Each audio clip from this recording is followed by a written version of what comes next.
Christian tradition holds one of the most extraordinary accounts from the apostles, the day when John was thrown into a cauldron of boiling oil.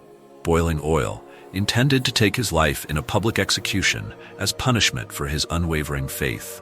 Who could survive such an excruciating ordeal? And yet, something remarkable happened. John emerged from this martyrdom completely unharmed. This miracle echoes the story of the 3 young Hebrews from the book of Daniel, who were thrown into a blazing furnace and emerged without a single hair singed. Just like them, John was protected by an invisible force, a divine power that spared him from certain death. Now imagine the scene, a crowded Colosseum, filled with people eager to witness the demise of one of Jesus' closest disciples. Silence falls over the crowd as the execution unfolds.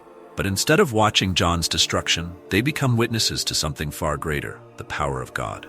Awestruck by the miracle, the crowd falls to their knees in reverence, glorifying the Lord for sparing the life of his faithful servant. Even the feared Emperor Domitian, who had ordered the execution, was left astonished. Whether out of fear or respect for such a divine manifestation, he did not dare attempt to take John's life a second time. Instead, the apostle was exiled to the island of Patmos, where he would later receive the revelations that would forever shape the Christian faith.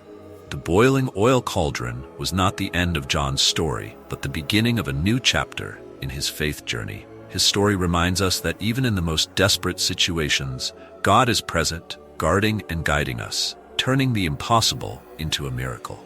Even after miraculously surviving the torment of boiling oil, the relentless persecution against John did not end. Exercising imperial authority, Emperor Domitian sentenced John to exile on the desolate island of Patmos, a remote and unforgiving place. This island, used as a high-security prison by the Roman Empire, was reserved for the most dangerous prisoners, those deemed irredeemable. There they faced hard labor, isolation, and eventual death. Yet, what was meant to break John became the gateway to divine revelation. Patmos, instead of marking the final chapter of his life, became a sacred ground where heaven met earth. On this barren island, John was lifted into the heavens, where he received visions of such profound magnitude that they would later form the book of Revelation. In his solitude, far from the world, John was enveloped by the overwhelming presence of God. He stood not alone, but in the company of Christ and the angelic hosts. What was intended to be a place of suffering and abandonment transformed into a sanctuary of heavenly insight. John's exile was not a punishment of despair, but a divine appointment, an invitation to witness the glory of God and to deliver a message that would echo through the centuries, shaping the future of the Christian faith. John wasn't just any disciple. He was the beloved disciple, cherished and deeply connected to Jesus in a way that set him apart. It was John who leaned on Christ's chest during the Last Supper, a gesture that symbolized not only trust, but an intimate bond with his master. And in one of Jesus' final moments on the cross, it was John whom he entrusted with the care of his mother, Mary, a sign of profound responsibility and closeness. John was more than just a follower. He was a constant presence at pivotal moments in Jesus' ministry. He witnessed the miraculous resurrection of Jairus' daughter, stood in awe at Jesus' transfiguration on the mountain, and accompanied him during his most agonizing hours in Gethsemane. John's journey wasn't just one of physical proximity to Christ, but of spiritual closeness as well, making him one of Jesus' most faithful and dedicated companions. This deep, personal relationship reveals John's unique role, not merely as a witness, but as a confidant and custodian of Christ's love and teachings. His bond with Jesus enabled him to share the Savior's message with an authenticity and passion that has continued to inspire believers across the ages. John, the beloved disciple, is often remembered for his deep love and unwavering loyalty to Jesus. But in the early days of his discipleship, John wasn't always the gentle, serene figure we now associate with him. He, along with his brother James, was known as one of the Sons of Thunder, a nickname given by Jesus, likely because of their fiery passion and strong-willed nature. There was a moment, recorded in the Gospels, that paints this picture so vividly. When the Samaritans refused to welcome Jesus, John and James were indignant, asking, "Lord, do you want us to call fire down from heaven to destroy them?" They were ready to defend their master with everything they had, even if it meant destruction. This zeal came from a place of fierce love, but it also revealed a heart still in need of refinement, a soul eager but not yet fully shaped by the teachings of Christ. But what is most beautiful about John's journey is the transformation that followed. The same disciple who once burned with impatience and righteous anger became the apostle of love. As he walked longer with Jesus, as he leaned into the quiet wisdom and gentle power of his Lord, John changed. His fiery spirit was softened, not extinguished, but redirected. He became the voice that reminded believers again and again of the simple yet profound truth: to love one another as Christ loved us. In his later writings, especially in his letters, John's words are tender and filled with compassion.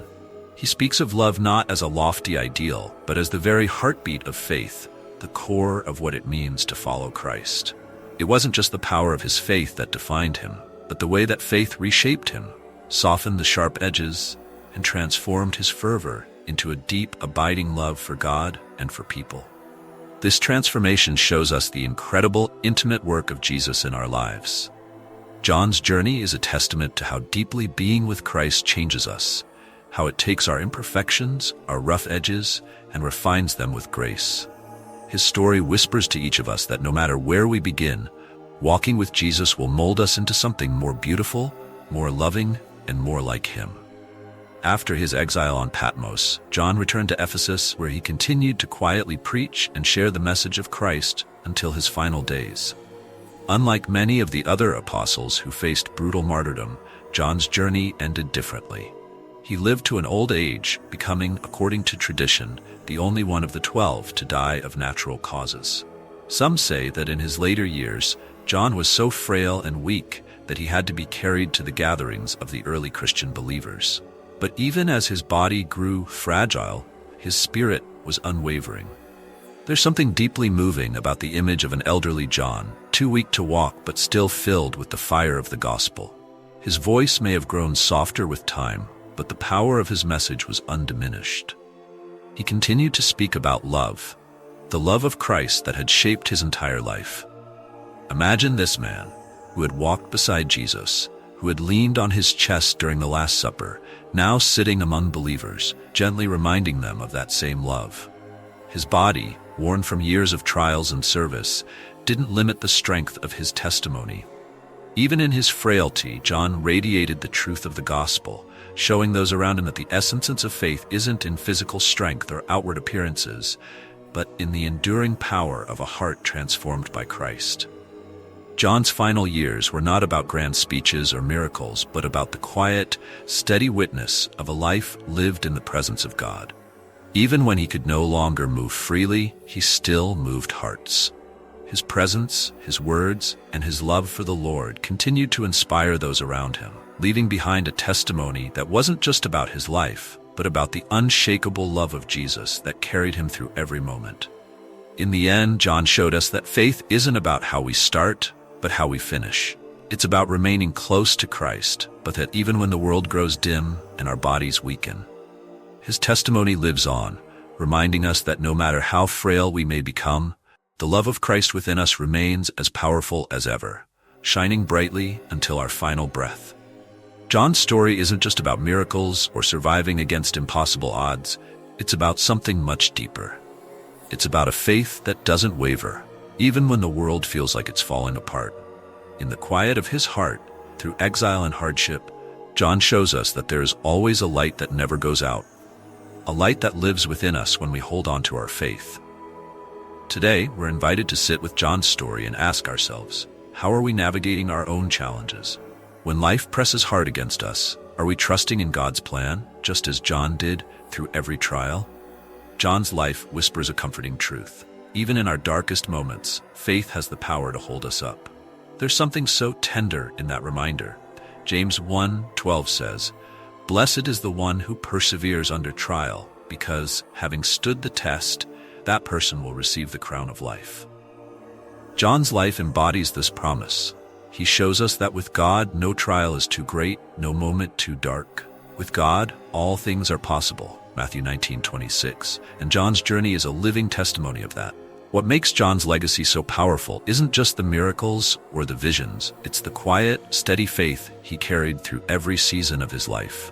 His story feels like a gentle hand on our shoulder, reminding us that even when we feel fragile, even when the road ahead is unclear, God's light will always guide us through. John invites us to trust in that light, to keep believing, and to know that in God's hands, we are always held, always safe. As we come to the end of this journey through the incredible life of the Apostle John, I hope his story has inspired you, just as it has inspired countless believers through the ages. His unwavering faith, miraculous survival, and deep love for Christ remind us that with God, all things are possible. If this message has touched your heart, I invite you to share it with others. Let John's testimony of faith spread far and wide, so more people can experience the hope and encouragement found in his journey. Don't forget to subscribe to this channel so you can continue walking alongside us in faith, receiving more stories and messages that uplift and inspire. And if you've already subscribed, thank you. Your support means the world. Together we can strengthen our faith, one step at a time, just as John did. Remember, God's arms are always open, ready to walk with you through every challenge and triumph.